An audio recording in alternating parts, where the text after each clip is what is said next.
Assalamualaikum warahmatullahi wabarakatuh. Om Swastiastu, Namo Buddhaya, Salam Rahayu, Salam Kebajikan, Salam Sejahtera buat kita semua. Salam. Bertemu lagi bersama saya di channel Pencari Jalan Pulang. Kembali untuk membahas ilmu kajian ilmu tasawuf. Adapun judul yang akan kita bahas adalah iblis itu adalah makananmu. Oke, kita flashback dulu ke pembahasan kemarin, bahwa apabila seseorang telah menemukan jalan wasilah oleh guru jahir tersebut, sang pembawa wasilah tersebut akan memberikan ilmu teori.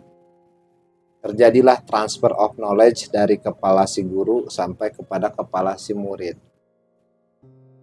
Dalam proses adaptasinya juga terjadi transfer of knowledge dari batin si guru kepada batin si murid. Transfer of knowledge tersebut terjadi setelah melalui rukun syaratnya, yaitu dibaiat. Dibaiat itu dalam Asyura 1, sebagaimana dalam Asyura 52, apa yang dibaiat? Itu ditanamkan nur iman dan nur kitab. Nah, ini ke dalam dada kita. Jadi iman itu ditanamkan, bukan diyakini. Nah, dalam proses adaptasinya, supaya bertambah nur kitab ini dan nur iman tersebut, supaya bisa meningkat sampai kesadaran yang lebih tinggi, sampai kepada guru yang batin, kita harus mengikuti adaptasinya. Di mana isi adaptasinya itu terdiri dari bermacam-macam ujian. Misalkan nur iman 1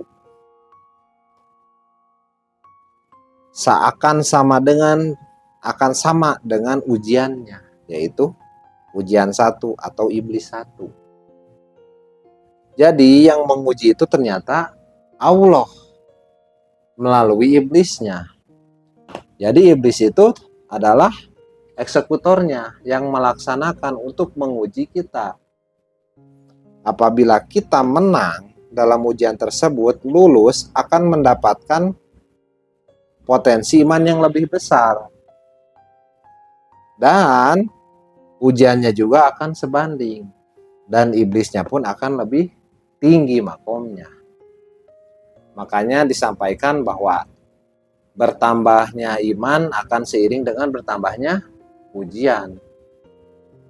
Nah, ujian-ujian inilah batu loncatan kita supaya kita bisa naik mi'raj ke kesadaran yang lebih tinggi. Sehingga dapat disimpulkan oleh kita, ini itu sebenarnya makanan kita, nutrisi kita supaya kita gemuk, supaya kita melewati batas limit sampai naik dimensi kesadaran. Jadi kalau dikiaskan, ini dimensi kesadaran, ini dimensi kesadaran, ini dimensi kesadaran, dan seterusnya. Semakin tinggi kesadaran kita, itu karena semakin tinggi ilmu nur kitab kita. Semakin tinggi nur kitab dan nur iman kita, akan semakin luas wawasan kita.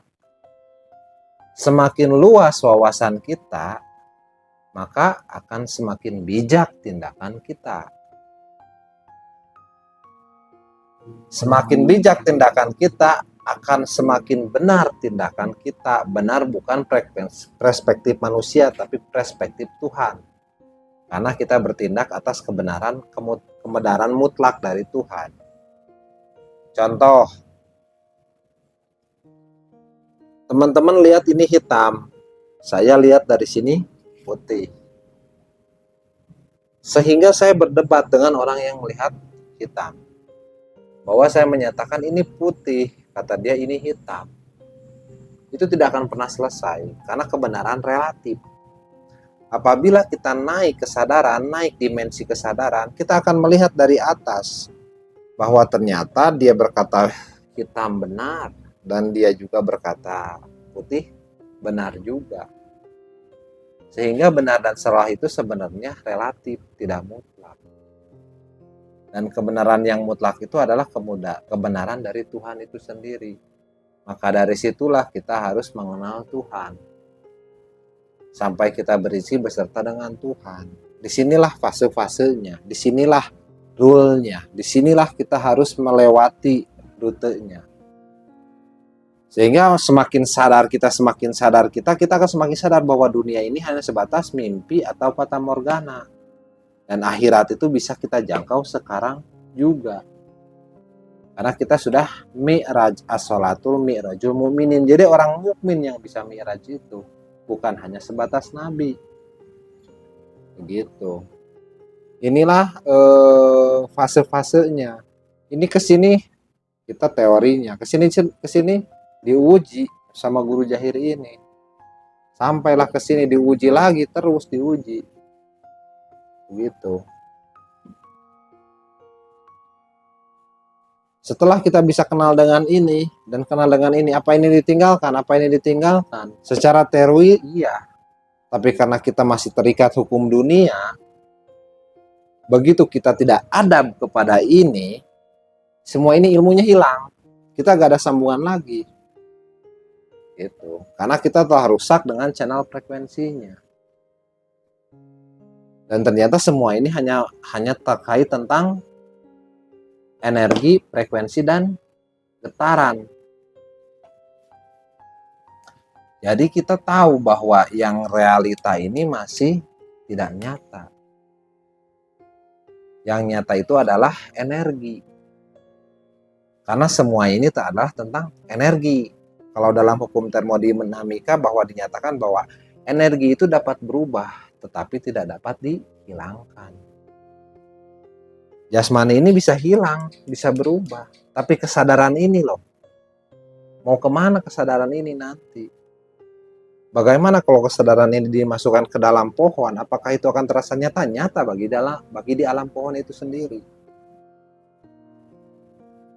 Makanya di sini adalah kita menjadi manusia khalifah di dunia ini apa? Karena kita berpeluang besar untuk naik dimensi sampai ke tingkat kesadaran tertinggi untuk mengenal Tuhan melalui apa? Utusannya. Dan utusannya ada di setiap zaman. Hanya pembawa wasilahnya, pembawa nur Rasulullah ini akan berganti-ganti karena kullu nafsin daikatul maut. Karena ini tuh akan dibawa oleh pewarisnya. Kita harus menemukan pewarisnya. Gak bisa dilihat dengan kacamata kita bahwa ini pakai sorban, ini pakai baju agamis. Gak bisa dilihat dari sana. Harus ditemukan sendiri. Dan inilah yang disebut ulama billah. Ulama yang telah ma'rifat, yang telah kenal. Fokus ulama ini adalah membuat si murid sampai kepada Tuhannya. Kenal kepada Tuhannya. Fokusnya adalah membuat orang-orang kenal kepada Sang Penciptanya. Gitu. Tak ada harapan lain dari beliau. Apapun beliau akan terus menyayangi kita. Akan berusaha supaya kita sampai kepada Allah. Tapi kalau kitanya mau, kalau kitanya ya gak mau, ya ngapain juga. Dia juga gak akan maksa. Karena dalam agama tidak ada paksaan. Dan itu akan kembali kepada dirimu sendiri. Jadi kenapa saya simpulkan bahwa iblis itu adalah makananmu? Karena tanpa iblis kita tidak akan naik dimensi kesadaran. Kalau moyang guru saya menyampaikan bahwa iblis itu adalah gurumu. Karena dia yang menguji nanti. Kita kalah ya kita di dimensi ini terus. Begitu kita menang, kita akan dapat iblis yang baru. Kita akan dapat iblis yang baru. Nah ini tuh naik dimensi kesadaran, inilah kita akan menembus langit dengan kekuatan Tuhan. Gitu. Bukan langit itu, kalian tidak akan pernah bisa menembus langit kecuali dengan kekuatan Tuhan. Akhir dari langit itu apa? Dirimu sendiri. Kesadaranmu sendiri itu akhirnya. Mungkin itu yang bisa saya sampaikan. Semoga dapat bermanfaat. Billahi taufiq wal hidayah. Wassalamualaikum warahmatullahi wabarakatuh.